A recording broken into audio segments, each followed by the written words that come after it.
കുട്ടികളെ നമസ്കാരം. ലോകം മുഴുവനും ഉള്ളംകൈയിലെ നെല്ലിക്ക പോലെ കാണാറായി എങ്കിലും മനോനിയന്ത്രണം ഇല്ല എങ്കിൽ അതുകൊണ്ട് വലിയ കാര്യമില്ല, ഫലപ്പെടില്ല, ഗുണമാവില്ല എന്നാണ് കവി അടുത്ത ശ്ലോകത്തിൽ, അതായത് ബാലോപദേശത്തിലെ ഖണ്ഡം 3 18ാമത്തെ ശ്ലോകത്തിൽ പറയുന്നത്. നമുക്ക് ആ ശ്ലോകം നോക്കാം. ചിത്തത്തിനെ കഥമപി സ്ഥിരമാക്കിടേണം മത്തദ്വിപത്തെ വരഹസ്തിപൻ എന്ന പോലെ നിർത്തുന്ന ദിക്കിലതു നിൽക്കണം, അല്ല എന്നാൽ സിദ്ധിക്കയില്ല ഗുണം ഏതു ബൃഹസ്പതിക്കും.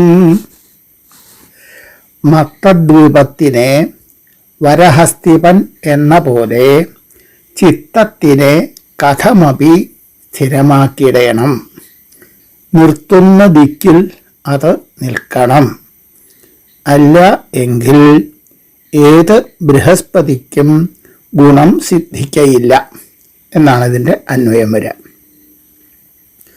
മത്തദ്വീപം എന്നാൽ എന്താ? മത്തനായിട്ടുള്ള മതമുള്ള ആന.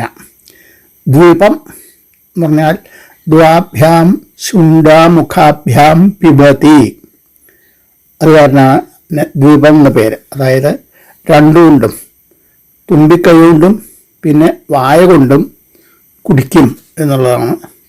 അത് കാരണമാണ് ഈ ദ്വീപം എന്ന പേര് ആനയ്ക്ക് കിട്ടിയിട്ടുള്ളത്.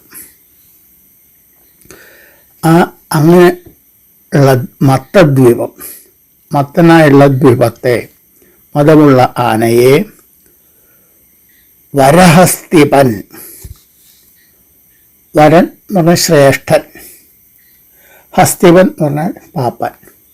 അപ്പോൾ ശ്രേഷ്ഠനായ ഒന്നാം പാപ്പൻ അതന്നെ വെറും ഒരു പാപ്പനായ പോരാ, അത് മാതംഗലീല മുതലായുള്ള ആനയെ പറ്റിയുള്ള ശാസ്ത്രീയമായുള്ള വിവരം ഉള്ള ആൾ, അയാൾക്കാണ് അങ്ങനെ ആനയെ നിയന്ത്രിച്ച് നിർത്താൻ പറ്റുള്ളൂ. വരച്ച വരയിൽ നിർത്തി വയ്ക്കാൻ പറ്റും. അങ്ങനെയുള്ള ഒരു പാപ്പാൻ ആനയെ നിർത്തുന്നത് പോലെ ചിത്തത്തിനെ, ചിത്തം അത് നമ്മൾ നേരത്തെ കണ്ടതാണ്.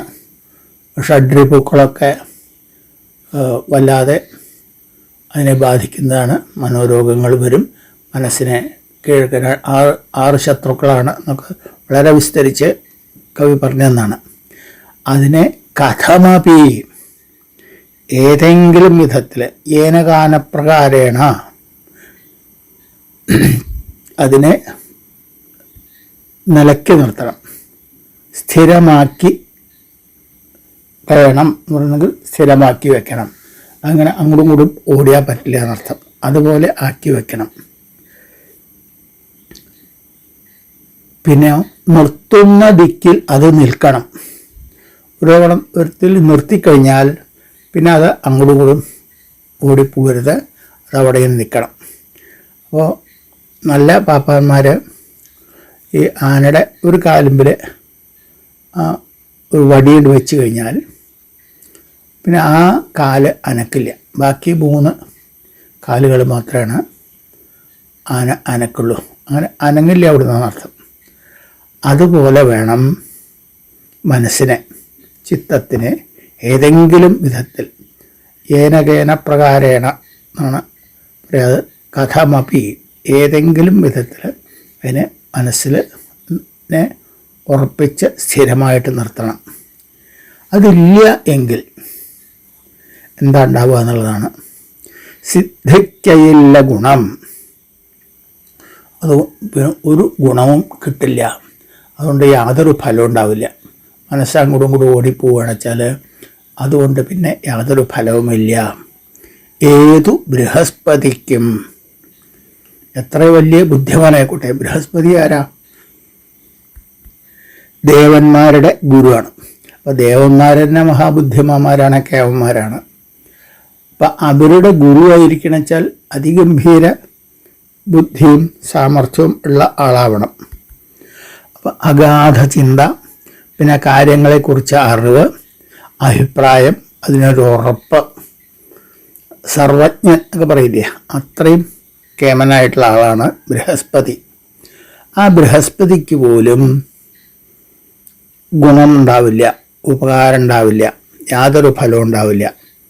ഇത് ഈ മനസ്സ് അങ്ങോട്ടും ഇങ്ങോട്ടും ചാഞ്ചാടിയും കൊണ്ട് ഇരിക്കുകയാണെങ്കിൽ, ഒരു ഉറപ്പില്ലാണ്ട്, സംശയാത്മാ വിനശ്യതി പറഞ്ഞിട്ട് ഒരു ഉറപ്പിച്ച മനസ്സിന് ഉറപ്പില്ലാത്ത ഒരാളായാൽ എത്ര ബുദ്ധി ഉണ്ടായിട്ടും കാര്യമില്ല. അപ്പോൾ മനസ്സിൽ ഉറപ്പ് നല്ലോണം വേണം.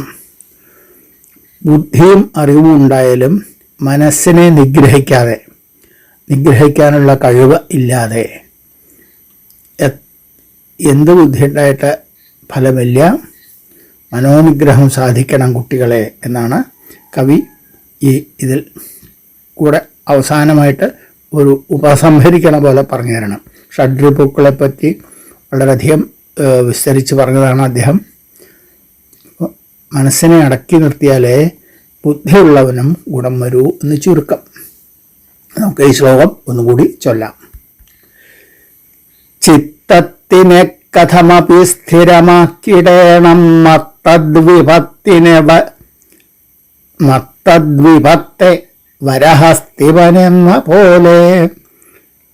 നിർത്തുന്ന ദിക്കിലതു നിൽക്കണം, അല്ല എന്നാൽ സിദ്ധിക്കയില്ല ഗുണം ഏതു ബൃഹസ്പതിക്കും. മനസ്സ് വളരെ ചഞ്ചലമാണ് എന്ന് ശ്രീകൃഷ്ണനോട് ഗീതയിൽ അർജുനൻ പറയുന്നുണ്ട്. ചഞ്ചലം ഹി മനഃ കൃഷ്ണ പ്രമാധിബലവദൃഢം തസ്യാഹം നിഗ്രഹം മന്യേ വായോരിവ സുദുഷ്കരം. മനസ്സിനെ പരിധിക്ക് നിർത്താൻ മഹാന്മാർക്ക് പോലും വിഷമം പിടിച്ചതാണ്. അപ്പോൾ അതിന് കൃഷ്ണൻ മറുപടിയും പറയുന്നുണ്ട്. അഭ്യാസേനതു കൗന്ദേയ വൈരാഗ്യേണ ച ഗൃഹ്യതേ. വൈരാഗ്യം കൊണ്ടും അഭ്യാസം കൊണ്ടുമാണ് അതിനെ പിടിച്ചു നിർത്താൻ പറ്റുള്ളൂ.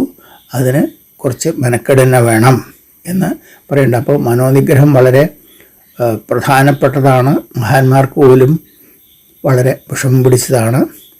അതും ഇതിൻ്റെ കാര്യത്തിലും മനസ്സിരുത്തണം നിങ്ങൾ എന്നാണ് കുട്ടികളോട് ഉറവങ്കര ബാലോപദേശത്തിൽ ഈ ശ്ലോകം വഴി പറയുന്നത്. നമുക്ക് ഈ ശ്ലോകം പഠിക്കാം. അടുത്ത ശ്ലോകം അടുത്ത ദിവസമാവട്ടെ. എല്ലാവർക്കും നമസ്കാരം.